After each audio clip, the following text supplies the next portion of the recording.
Well, hello again. This is Mike Cyber with the Mike Cyber Show, and today I'm with my guest Greg, who is a brother in recovery. And many of you who've been watching know, and I'm comfortable with it, that I'm a recovering alcoholic and addict, and have been for a long time, and grateful to be so. And Greg and I have known each other for several years, in recovery and out. So he's agreed to be on my show tonight. So we're going to hear some new ideas or different ideas or approaches or just stories about the role we play in our recovery. And when we get to a point where we stop blaming others and stop holding others responsible for our recovery and start holding ourselves responsible for our own recovery, is when the progress starts to get made. And Greg, I'd like to just know if you got, when you want to start talking, because I know you got a lot to say about this, and I've heard you speak before, and this may not be a long enough show. So I'd like to know your opinion on the starting of holding ourselves responsible for our recovery. Well, first of all, I want to thank you, Mike, for inviting me. We talked a little bit about this morning at breakfast. Recovery, being responsible, starts out with becoming a part of society again, rather than apart from, and taking responsibility for doing the things that everybody does. And that's easy for us to sit here and say, but I know in my early recovery days, and I didn't start to recover until the last time I was seriously before the judge in my sentencing phase of what I was going through. And he said this time, I think I've said this on here before, he said, this time, Mike, because I've been there long enough, he knew my first name. Mike, you've been before us too many times. When we're through with this court today, if you come back, I'm going to put you away for quite a long time. I know about you. I know you're married. I know you have a family, and you're going to have some difficulties in your life if you come back here again. And he made it very clear. It was a blatant threat, but it was done in a way that I believed the man this time. And I took it serious. And this, when I started with my role in my recovery, when I took him serious and said, I have got to change. And finally it made sense to me that if I don't, then I'm going to give my power completely over to a group of strangers who I don't know in the legal system. They can at that point choose to do what they want with me because I didn't listen and I didn't take a part in my own recovery. And is that something that we can build on for our future recovery? I think so, Mike. We need to be accountable for our past behavior, our present behavior, and our behavior in the future. We have to turn over, so to speak, a new leaf. We have to look at what needs to be done. We need to become a part of the human race rather than apart from it. I have to begin to think of others and not so much me, being selfish, self-centered. I never cared much for anybody else's opinion. It was what I wanted, and I wanted it now, no exceptions. And that's just not the way the world works. It isn't the world according to Greg. Yeah. You know, and I'd been there too. I had run-ins with the law. And I still refused to be accountable. My thing was, well, but you don't understand. If this had happened or that hadn't happened, or if you were me, you would understand, and that never works. You might get by with it a time or two, but in short order, once again, these people are going to get a little bent out of shape. And very much like you went through, I was told the same thing. So it's not an easy thing to pick up responsibilities. Um, I'm still doing that. Last year, I took the responsibility of finding my son that I had given up many years ago, actually 37 years ago. I gave him up for a bottle and a hangover. I found him, and we met almost a year ago to the day. And we are starting a relationship where I am accountable to be his father. Um, it's not easy being accountable for things when I've never cared all my life. Yeah. I know what you mean. You know, I was just sitting here thinking, between the two of us, we've got between 55 and 60 years of recovery. I've got about 26 years, and you've got 30-something years. 31. 31 years. You know, that's easy to sit here and say today, and new people starting in recovery. I mean, I used to think I'd never make it. I'll never make it for a year without drinking. And every year, it's a day at a time, and that's our philosophy, and that's our program. We recover one day at a time. And what the young people coming into recovery, what I came into recovery not understanding, that is one day at a time the rest of your life. It doesn't change. Not that my cravings aren't the same, because they're not. I can still go shopping, and I talked to a young fella today who said he noticed it's the first time he's walked through a supermarket and didn't stop in front of the liquor shelf. He said, I can walk by the liquor shelf and not even think about it. Well, that's the beginning. But that doesn't change just because you got a year recovery, or 2 years recovery, or 10 years, or 15. And I know in the early stages, I had a couple oopses, a couple slips. They were horrible lessons to learn. And like you said, that you've now just regained communication with your son. And you and I talked this morning, and you even got teary about that this morning. That's a very emotional story for you to tell, and I'm excited that you shared it with me. I'm really proud of that. But those are consequences for what we do and the role that we don't play or play in our lives.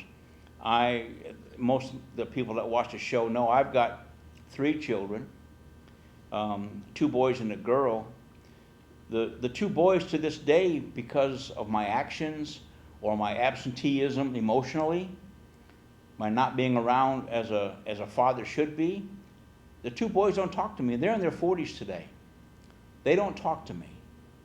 I have a daughter that grew up in the same house, but for some reason, from a female's point of view, she's daddy's girl. And she's still daddy's girl. Will she tell me off when she feels like it? Yes. Does she tell me what she thinks of me sometimes? Yes. But she knows not talking is not the answer. And those are consequences for my actions. Should I blame my children for not talking to me? No. They're a consequence or a result of their environment growing up. And I talk about this all the time on my show. Children become products, not every one of them, but majority of children become some kind of product of their environment growing up. Either the lack of or the too involvement in things that are unhealthy. Exactly. And, you know, the children who grow up in homes with a attentive father and attentive mother, they're a product of that. And normally that's pretty good. Not all the time, but normally that's pretty good. We can't paint everybody with the same brush because it doesn't work. But there's some serious consequences for the role we play in our recovery. And I've heard you speak, and I'd like to hear some more of what you've got to say about it, because I know you've got some powerful stuff to say. And I'm looking forward to hearing some of that. Well, thanks, Mike. You speak of your sons.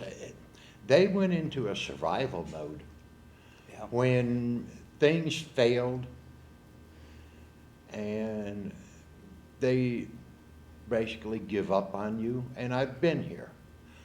I know about this. Family had given up on me. There were a few that never did. But by and large, everyone gave up on me because they had talked to me. I was unable to hear what they had to say, didn't want to. But these people had to go into survival mode because we had damaged them emotionally to a point where they ran. And it's kind of embarrassing to talk about this, but it's the truth. Yeah. You know, they run. You know, and eventually they come back. I know I had talked about my son this morning, and I was never going to be one of those parents that showed my kids pictures around. Well, I do, you know, and that's fine.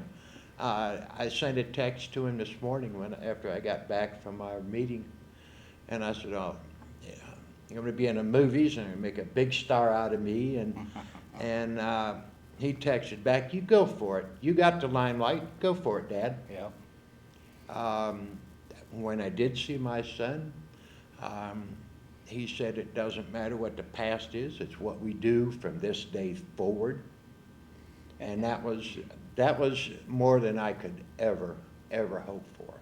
And I just want to point out, and I don't think you'll mind, that if I remember correctly, you hadn't seen your son over 30 years. 37 years. 37 years. That's it's horrible, but it's wonderful that after 37 years he was even willing to see you. That's amazing. And you've been blessed with an opportunity that you probably never thought you'd have. You're exactly right. And with the life we live and the games that we played, I'm amazed at some of the stuff that I've been fortunate enough to have lately. Mm-hmm. And I don't strive for anything special. I don't strive for anything extraordinary. I strive to get through the day and go to bed at night peaceful. That's all I strive for. In my later years, God has blessed me with a wonderful wife who's taking care of me, and now it's my turn to take care of her. And that's working out really well. A little struggle at times, and I'm grateful that I have the AA philosophy and the recovery philosophy to fall back on in my hours and times of stress that I have as a new learning how to be a caregiver, because I've never been in that role before. And we talk about roles we play. Mm-hmm. This is a role that came onto me that is totally foreign to what I'm used to doing. And I'm struggling, I must admit, and I was grateful that you called me. And again, I think God has a plan. And I hadn't heard from you in a while. I sort of dropped out of everything. You're still in the circuit, but I dropped out. And out of the blue, you called me. And I've never been, I was so excited that you called me. I couldn't wait for our meeting, so. And I needed it this morning. You gave me some really good advice, and I appreciate that. But we're talking about the role we play in our recovery. And the other part of the role that we play is our spouse's side.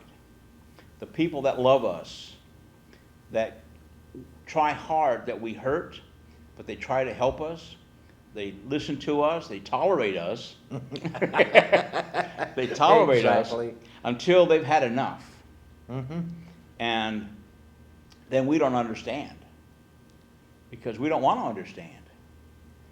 You know, there's a thing to look at it when we're in our drinking modes and our using, I should say, our addiction mode and our using mode. It's all about us. It's all about us, and nobody else matters. And we're not doing this to help anybody else. We're doing this to help us, we think, or whatever story we tell ourselves to justify our doing.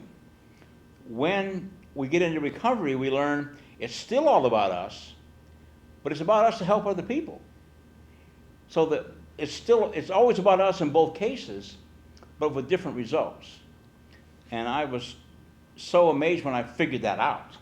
I said, holy cow. Excuse me. It's still about me, but if I don't fix me, I can't help anybody else. I can't take care of the people that love me, the people that depend on me, the people that trust me, and I worry about that.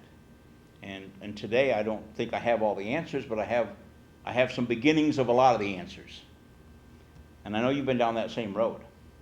Exactly. You know, I was given these responsibilities early in life.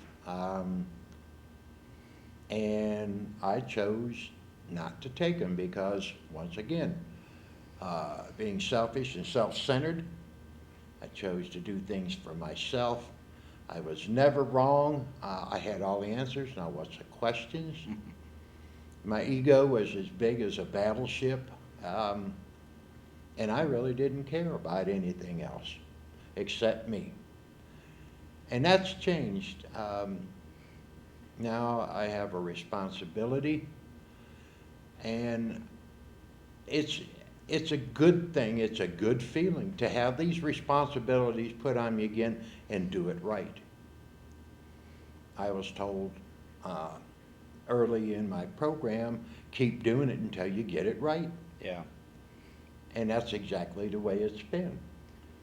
I had neatly avoided my first wife's death to cancer, and I walked away from that. I gave up my son for a bottle and a hangover. Yeah. You know, and that's not accepting responsibility. By that time, I had already started isolating because I knew that I was not like other people. They didn't understand me. You know, if you went through what I went through, you do what I did. But this just isn't so. We got all the excuses, that's for sure. Once I went to the other side of the tracks, so to speak, I began to see how people took responsibility for their actions, their behavior, and they seemed to have a pretty good life. And I've seen both sides of that track. Yeah, me too. And I know you have, and that's okay. I can support people. I can ask for help, which I never could before. You know, like I said, I had all the answers. Now, what's the question? I don't, you know, you don't have anything for me. But it's just not so. Yeah. I had gotten so bad that I lived in an unreal fantasy world. I heard what I wanted to hear and not necessarily what was said. And I ran with it. It's a lot different today. It really is. I'm able to help people. I'm able to do things for others. I try to do what I can for neighbors, for friends. And the feeling I get from that is so much better than the feelings that I tried to hide in a bottle. Yeah. And you know, while you were talking, I was thinking of this saying they used to tell me when I was in recovery, because I was there against my will to start with. I didn't want to be there. But I accepted the fact that I had to do something, because everything I was doing wasn't working. I thought it was in the beginning, until I got out of jail the last time, and had been sober long enough against my will too, for long enough that I actually started to think I can't do this anymore, because I'm going to end up in jail. And I didn't like jail, you know, didn't like it at all. And the saying that they used to tell me was, Mike, if you can't do this because you know you should, fake it till you make it. Pretend you're recovering. Come in here and pretend to say the right things. Say everything you think we want to hear. We know you're faking it. We know you're full of crap. But say it anyway. When you get out there after the meeting, pretend you're a recovering alcoholic and you do all the things that a recovering alcoholic would do. Not that you want to, not that you understand what the heck you're doing, but pretend. Fake it until you make it. And eventually, if you fake it long enough, the penny's going to drop, everything will fall into place, and you'll understand what's going on. And that's pretty much exactly what happened. I was there against my will. I pretended to be a recovering alcoholic. I'd come to the meeting and say, my name is Mike and I'm an alcoholic. Because they wanted me to say it. Not because I believed it. Not because I wanted to. And I did it. And it works, but it takes time. It's not going to happen overnight. And on that note, before I forget, I want to invite anybody watching the show, if you think you want to come on the show and talk to Greg or me and be part of the show, whether you're a spouse, male or female, in recovery with your spouse, whether you're an Al-Anon, whether you're in any kind of support group, a lot of people need to hear what it's like from the victim, the partner of the alcoholic. Because a lot of times we don't hear that. As you said, I would ask questions and not listen to the answers. Mm-hmm. Or people would talk to me and only hear what I wanted to hear. Or you're just saying that because you're mad at me today, or I'm late home, or I smell like alcohol, whatever. We don't accept anything they say. And it goes deeper than that. It goes a lot deeper than that. It's about self-justification. Oh, yeah, big time. Exactly. And you've done that, and I know I have. So it's a standing offer for anybody. The number's on the screen periodically through the show. The email address is on the screen periodically through the show. If you're interested in talking or coming on the show, please contact us, because we'd be more than willing to sit down with you. So we're going to carry on. We got about 5 minutes left to talk about some more stuff that you want to bring to the table, and how to help support the people in the future who are interested in, maybe I need to stop drinking, maybe I need to get involved with another group. And I'm not saying AA is for everybody, because there's programs for everybody. You just got to find the one that suits you. And AA groups, I've been to some AA groups I wouldn't go back to if you paid me.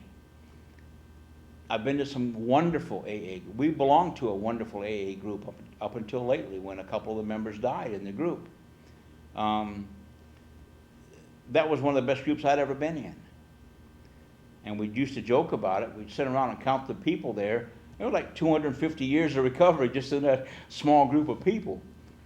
But it was a serious meeting for serious recovering people to talk about their issues. And any new person in there, I know, was overwhelmed with the stuff that was going on, but they learned some valuable lessons. Exactly. I was told early on that I needed to pass on what I had learned, because someone gave it freely to me. Right. And I still do. I do what I can. And it's still saying, when the student's ready, the teacher will appear. We may say things to others that are having problems or close to having problems. It doesn't one day you wake up and you have all these problems in your life. It's a gradual thing that we get into. And if I can help, that's what I need to do. That's giving back. Yeah. And that's what I think that we were designed to do, is give back. And it makes my heart warm to know that I can do this. Yeah. And it's not for selfish ends, like it isn't anymore, or what's in it for me, or what am I going to get out of this? It doesn't work that way. We give it freely, and then let these people go and, do what they need to do. And there's a lot of ways to be successful in recovery, and everyone is personal. Everyone is your way. Your recovery is what works for you. however you deal with it. Me, I have to be completely transparent. Everybody needs to know that don't give Mike a drink, because he doesn't drink well. I had that little man disease when I was a kid. I wanted to fight everybody in town. And the drunker I got, the more I wanted to fight. So all I did was get beat up, but I still wanted to fight. So the more people that know, and it makes me happy when they respect that. Today I can go into a bar in our little town, and my brother and I go in there, and they have great food in there. It's wonderful food. And somebody will say, well, give that table around and give him a Coke. And I love that or the bartender will tell him, give that table around over there. And he'll say, yeah, but Mike doesn't drink. Give him something else. That's pride. But I have to tell people, everybody needs to know. I can't get much more public than this, but I have no problem with that. My ego is gone. My shame is gone. I've shamed myself enough that this is the way I stay sober. Now, that's not for everybody. I fully understand that, and I respect that. So we're just looking, this show tonight is to offer help. It's our way of doing that. And I was really glad that you agreed to come on the show. I know it was really short notice, and I put you on the spot, but I appreciate you taking the risk and standing up here with me. The offer is always there for the people that are interested in changing their lifestyle. And there is so much to talk about this, and I talked to a fella today about, he said, well, he is a functioning alcoholic. And I said, okay, well, if you're so functioning as an alcoholic, where would you be functioning if you weren't one? How far would you be? He said, well, I'll never know. I said, yeah, you will. When you stop drinking, you'll start to really function. Exactly. Right now, you're existing as an alcoholic. You're not functioning, you're existing. Sure, you go to work every day and you keep your job. You have been fired, but probably everybody knows you're a drunk, you're an alcoholic or a drug addict, and you're existing on the job. You think you're doing a great job. You have no idea how great a job you would be doing if you stopped drinking. You have no idea how great of a father or husband or wife or mother you would be if you stopped drinking. People don't think like that. And our job is to sort of open those doors for communication. And this is a venue that it can be done. And I'm hoping in the future, as I explained to you, and I know it's really far-fetched, I'd love to have a group on here, an open group discussing about recovery. I'd love to have a show on here with 3 or 4 guys in recovery and just explain to the public what we all go through as individuals, because we're not all painted with the same brush, as I said earlier. All right, we got about a minute left. If there's something you think you want to sort of wind us up with, and at this point, and if we have time, we'll come back with another show, and we'll see where we go. But right now, we got about a minute left. Sure.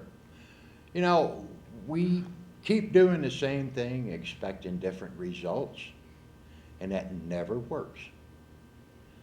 I tried it, and, well, if I do it this way, if I do it that way, but it never worked, because my methods were flawed, my behavior was flawed, and if it doesn't work, it doesn't work, but I was stuck in that mode. I'm going to force it to work. That's like trying to force a bolt into a hole that's too small. It never works. Okay. I appreciate you put that on the end, and we're going to wind it up for tonight. And I think we got shows and shows and shows to talk about once we get into a routine. And again, the offer's there for anyone who wants to come on the show. Please feel free to. Again, my name is Mike Cyber, and this is the Mike Cyber Show. You can check us out on YouTube. Thank you.